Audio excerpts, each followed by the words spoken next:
and we're at JGroove Studios.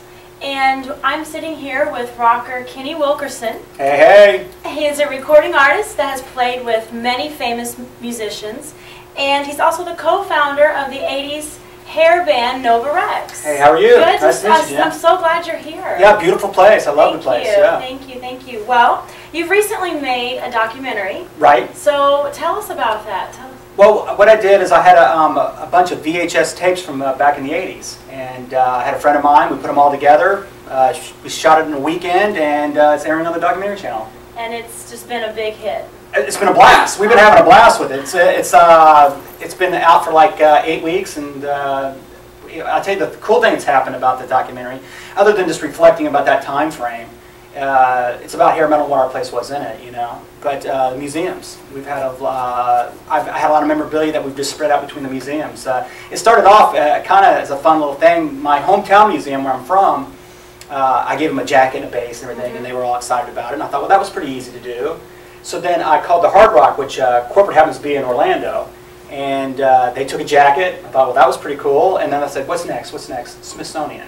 So, believe it or not, we contacted the Smithsonian, sent them some stuff, and they totally love it. So I'm actually sending some stuff off tomorrow. Really? I actually brought something here to show you. Okay. This is kind of crazy. This is from 1987. Got an exclusive here. Wow. Leather chaps. Wow, and I see some autographs Yeah, no, here. well, I have to put my name because I have a big ego, but other than that. But yeah, no, we got these. These are going out tomorrow, actually, to the Smithsonian. I love it. Wow. And they got some other stuff they're going to do too. So was it hard getting into the Smithsonian? I mean, you know what it was is that you're talking 25 years now. From the stuff is 25 years old, and that's for a car that's considered classic, right?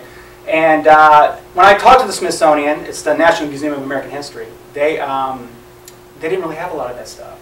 They had zoot suits and some other things. Fonzie's jacket and all that kind of stuff. Marilyn Monroe's gloves. But they were totally excited about it. That is so cool. So they are making a special place for you and your own little case. Yes, it's awesome. Well, we might have to take a trip. I'm telling you, I gotta go. Yeah, it's gonna be cool. That is so cool. Well, tell us what it was like being in rock and roll. I mean, is it really like what you hear? Because obviously I'm not in rock and roll.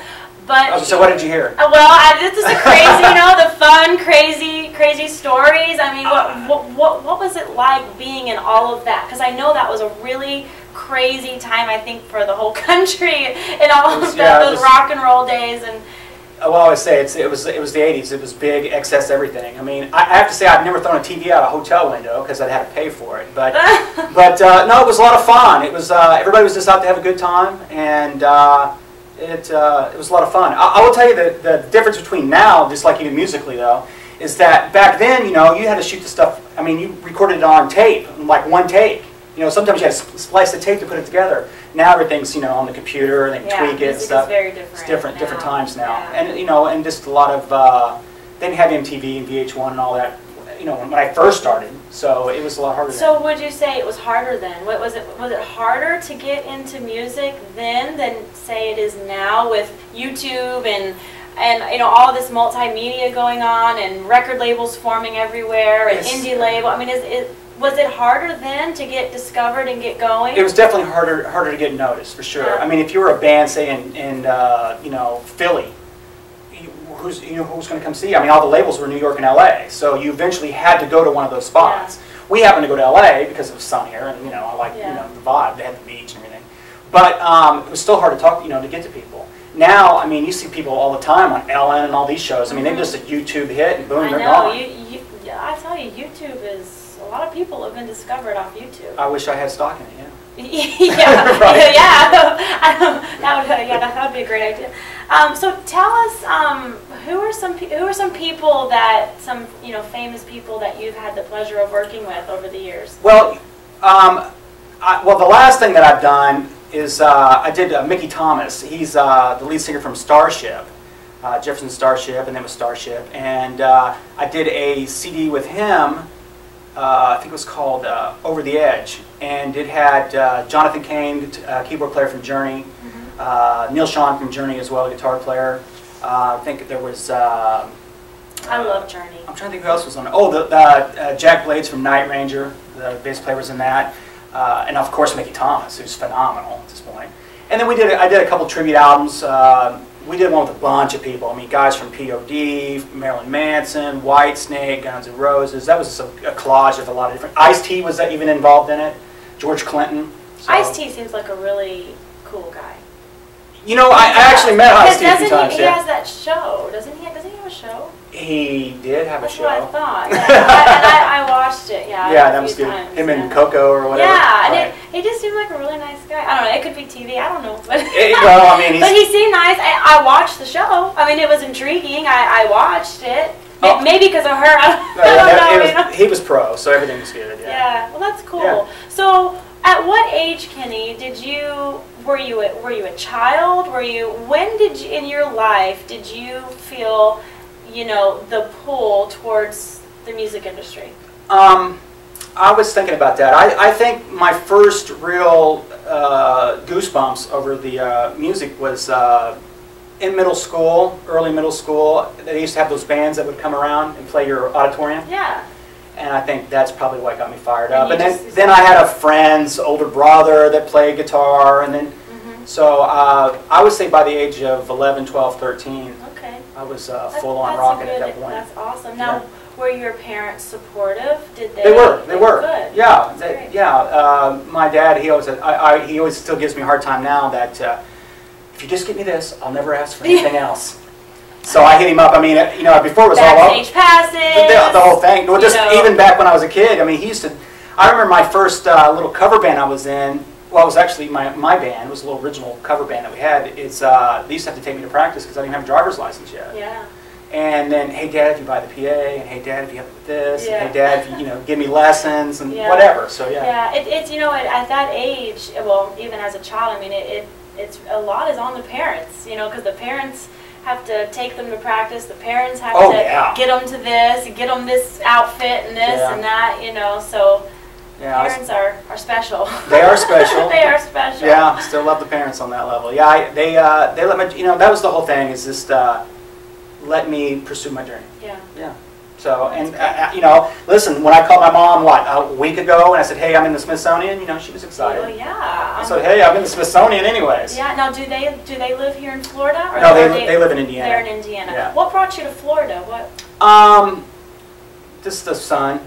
Yeah. Really. Yeah. I mean, I tell people now, I live where you vacation. Yeah. Yeah. So. Me too. That's pretty much why. It's almost not like I remember coming to Florida like to vacation as a child, and I don't even see it the same anymore. You know, you don't see this. It's all like just normal for us. You know? I still get a glimpse every once in a while when I'm driving down the road and I see a palm tree. Yeah, or, like wow, I live in Florida. I live in Florida. Yeah, so it's pretty good. Yeah. Okay, thank you so much for coming. You know, I actually, as you're going on tour, I have a gift. Yes, I have something that I want to give you. Okay. I have some free stuff. I love free stuff. Please, this is a JGroove Studios hat, a hip-hop hat. It's not a rock hat. It's fine, I can make it rock. I'm sorry, but if you would take a little bit of us with you on the road as you are traveling, as well as an awesome JGroove shirt. Yeah, when I do my next interview, I'll wear that. Will you really? Yeah, sure. Oh my gosh, please. Let us know, because we'll all watch it. I got some coming up, actually. Okay, awesome. I got gifts for you, too, now. Hold on. So, you know that I own tanning salons on the side. Yes, I actually met Kenny at a tanning salon. Which is crazy. Which is crazy. A famous rocker at a tanning salon, and I love it. But Devoted Creation is one of our sponsors of our movie, and that's Live. Oh my God, I guess I have to go tan now. And the documentary, which we talked about. Yes. And that's actually, that's cataloged in the Rock and Roll Hall of Fame. If you go to Rock and Roll Hall of Fame and type in the band's name, the movie, you'll see the whole synopsis. You can rent it there. And then I got you a Greatest Hits. Oh my God. Which is also on iTunes. I'm going to be rocking out my car. There I love it. Now, where online or stores or where, if someone wanted to purchase this or find this, where would they get Well, you can get the movie off the documentarychannel.com, and you can get the CD. Basically, go to iTunes. Everybody downloads anymore. I mean, but if you want to buy the physical CD, you can go to quantumrecords.com, and that's pretty much covers it. Now, one more thing. Yes. I just thought of. You own a record label as well, don't you? I do have a label. I've had a label for since '98, I think. Awesome. And you can always go to quantumrecords.com. You can see the artists that I got. I got a country artist, a couple of rock guys, and some stuff that's good. And I also want to tell you, man, I love this place. thank you. I was telling, I called my guitar player, I said, hey, I'm just coming to JGrooveStudios, Studios, and I'm telling you, I might cut my next album out of here. Are you serious? Why not? We Everybody's would be cool. honored, Kenny. That's I love the great. setup. I mean, you got a piano right here, so that's already cool. I know. So. We, you know, we put a lot of thought into this. You Right. know, we wanted to provide the best studio for our students, as well as, you know, people that guests that Right. that come in. So thank you. Yeah, man, I wish I had this stuff when I was a kid. So. Oh, thank you. Well, you're Okay. welcome here anytime, Kenny. Appreciate it. Thank you so much. No problem. Bye. Peace.